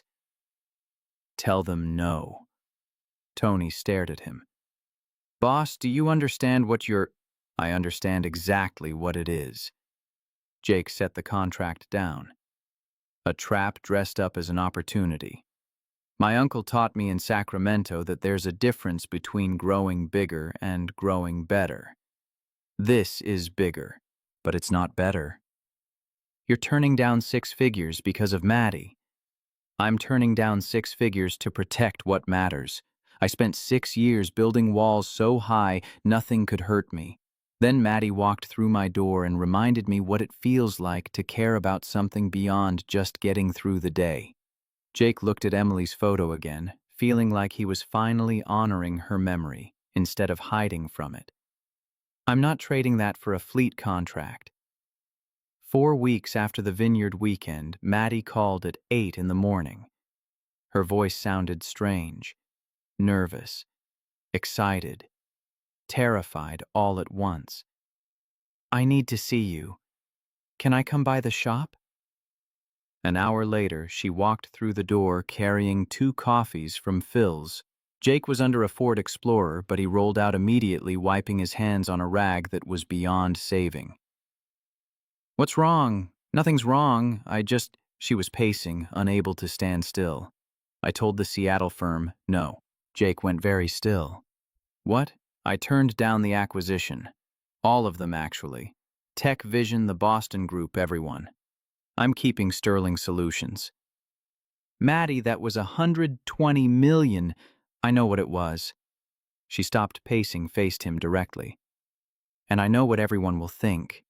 That I'm crazy. That I threw away the opportunity of a lifetime. That I let fear or you make my decision for me. Did I? No. She took his hands, and Jake felt how badly hers were shaking. I turned it down for me, because I finally figured out what success actually means to me. I built Sterling Solutions to prove I didn't need my family's empire. The acquisition offers proved that. I won. But accepting them would have been about proving something else, that I could play in the big leagues, become what my father wanted. Her voice was shaking now, but she kept going. I don't want to spend the next 5 years building someone else's vision. I don't want to relocate to Seattle or travel 3 weeks out of 4. I want to keep running my company on my terms, helping Bay Area clients, employing people I actually know. And I want to build a life that has space for you in it, Jake. Not as an afterthought, but as a priority. Jake pulled her into his arms and felt her cry against his shoulder, relief and terror and the weight of a choice that couldn't be unmade.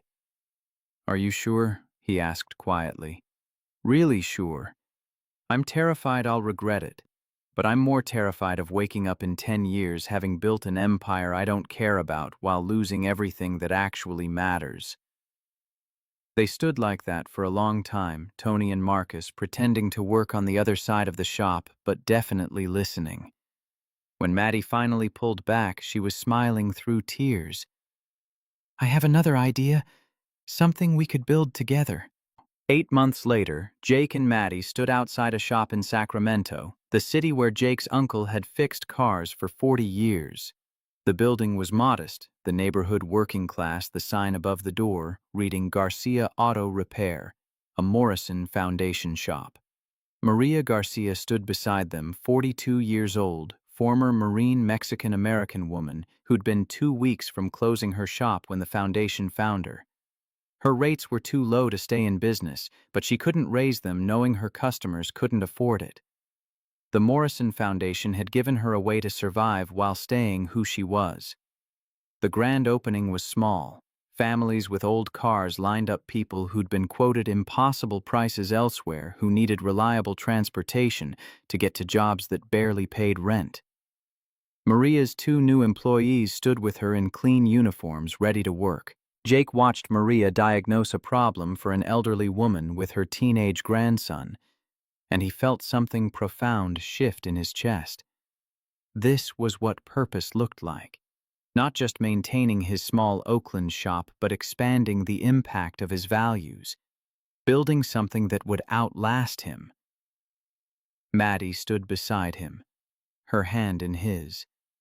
She'd restructured Sterling Solutions over the past 8 months, hired a COO, promoted key employees, implemented systems that let the company run efficiently without requiring her constant presence. She ran the Morrison Foundation, now handling fundraising and organization, while Jake vetted mechanics and established quality standards. They'd built something together, not by compromising who they were, but by amplifying what they cared about. Bill had written the seed check, $100,000, as an investor, not a controlling father. Patricia had joined the board, bringing connections to Bay Area philanthropic organizations. Derek had helped with legal structures. Vanessa, now divorced from Charles and dating a high school teacher from Boston, had become their champion with East Coast donors. The Sterling family had transformed. Not perfectly, there were still moments of old patterns creeping back, but genuinely. They'd learned to value authenticity over achievement, connection over competition. As the sun set over Sacramento, Jake and Maddie drove back to Oakland. She'd moved into his apartment 3 months ago, kept her place in San Francisco as an office, but home was above Mrs. Chen's restaurant. Home was where they built their life together. "You know what today was?" Maddie said as they crossed the Bay Bridge. "The first time in my life I've built something that matters more than the revenue numbers." "How's it feel?" "Terrifying and perfect at the same time." They pulled up to the apartment and Jake saw what he'd been hoping for, a package outside the door. Inside was a ring, simple American-made, exactly right. 3 years to the day after Maddie had first walked into his shop, Jake drove them to Napa Valley. The Sterling family wasn't there. He'd arranged that with Bill, just the 2 of them retracing the journey that had changed everything. They walked through the vineyard rows where Bill had given his blessing, sat on the terrace where they'd had the scary conversation about whether they could make it work, stood in the garden where Maddie had finally stood up to her family. As sunset painted the valley in gold and amber, Jake took her hands. 3 years ago, you walked into my Oakland shop and asked me to pretend to be your boyfriend for 1 weekend. You said you needed someone real." Maddie was already crying. "I remember." Jake pulled out the ring box, got on one knee. "I'm not asking you to pretend anymore. I'm asking because you're the person I want to choose every day. Because you taught me that caring about someone is worth the risk.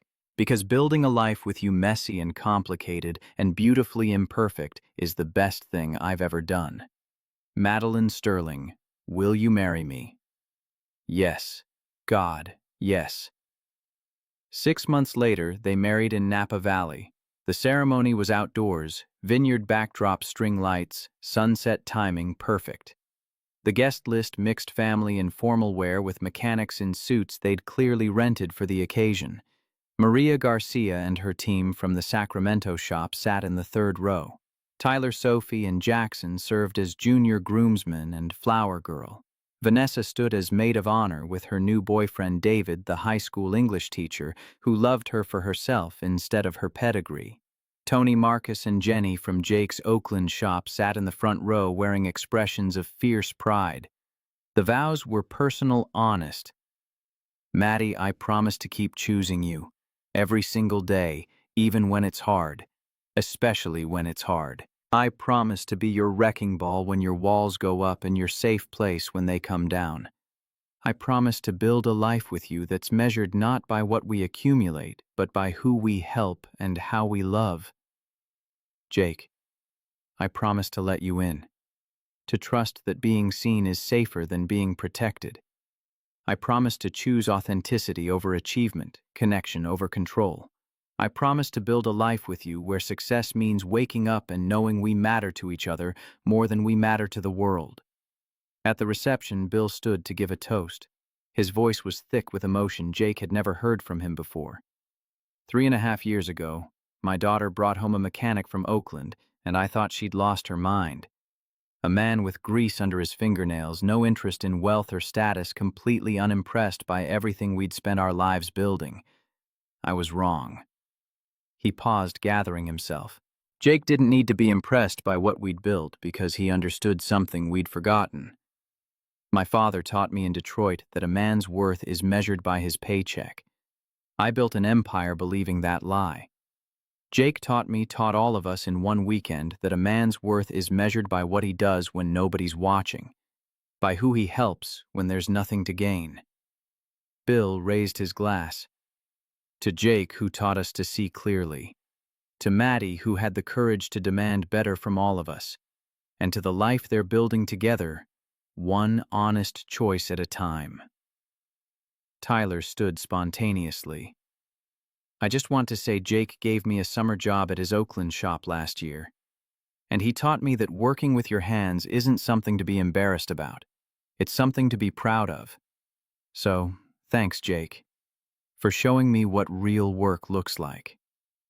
The foundation mechanics from Sacramento, Los Angeles, Portland gathered around Jake afterward.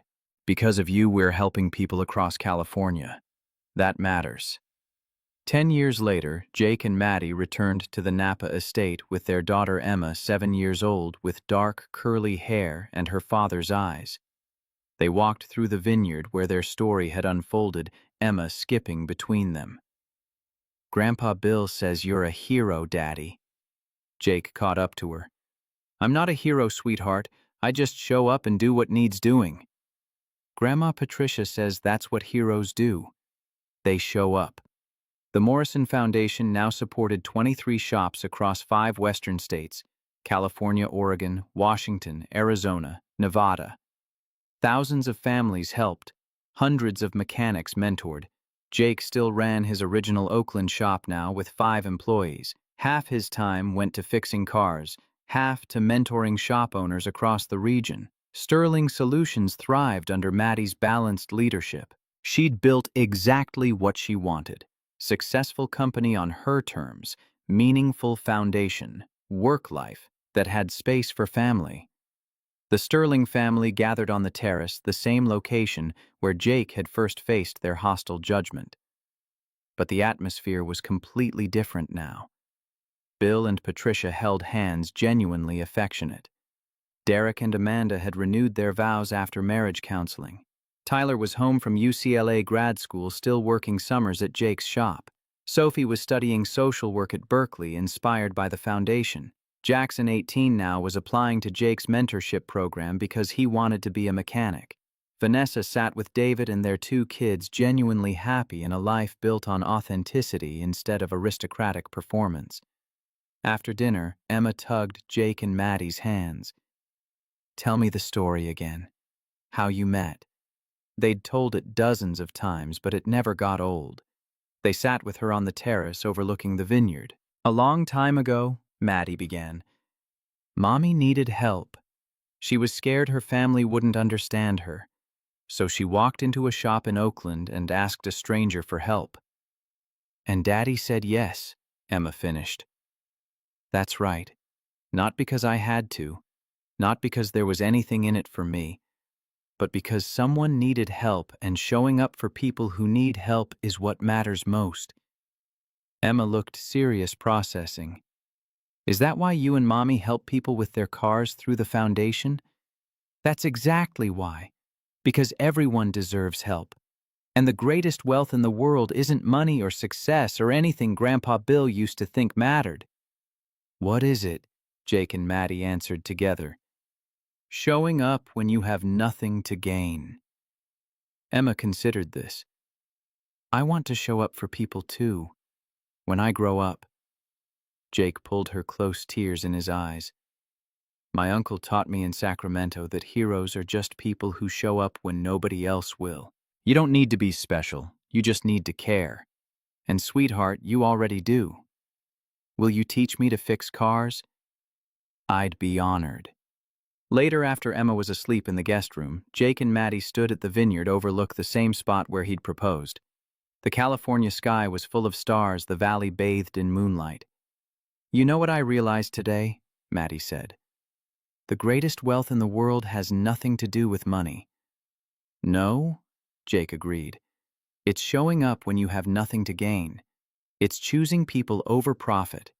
It's building a life that matters." They stood in silence for a moment. Then Maddie smiled.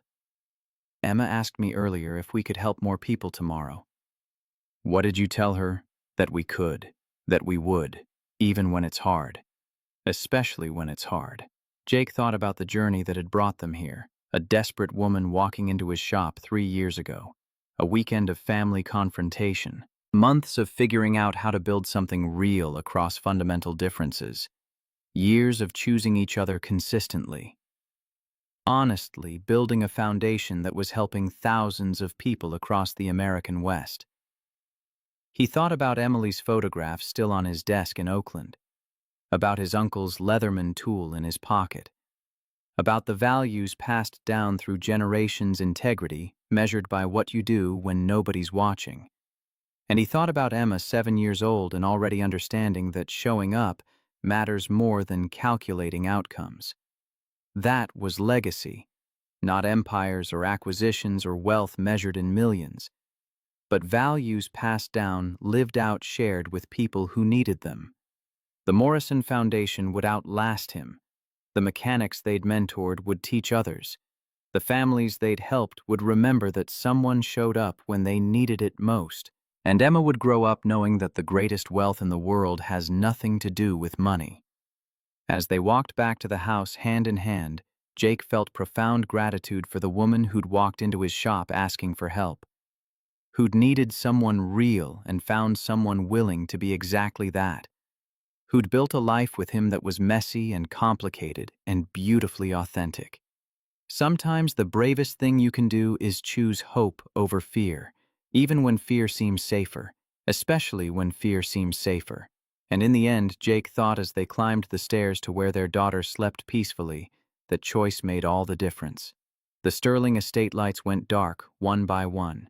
In Oakland, Morrison's auto repair would open tomorrow morning at 7 sharp. In Sacramento and Los Angeles and Portland and Phoenix, foundation shops would serve customers who needed affordable help. Across the American West, mechanics who shared Jake's values would show up and do the work that mattered. Not for profit, not for recognition, but because some debts can only be paid with time and attention and giving a damn. And that Jake Morrison had learned from his uncle and taught his daughter and built into a foundation that would outlive them all was the only wealth worth having.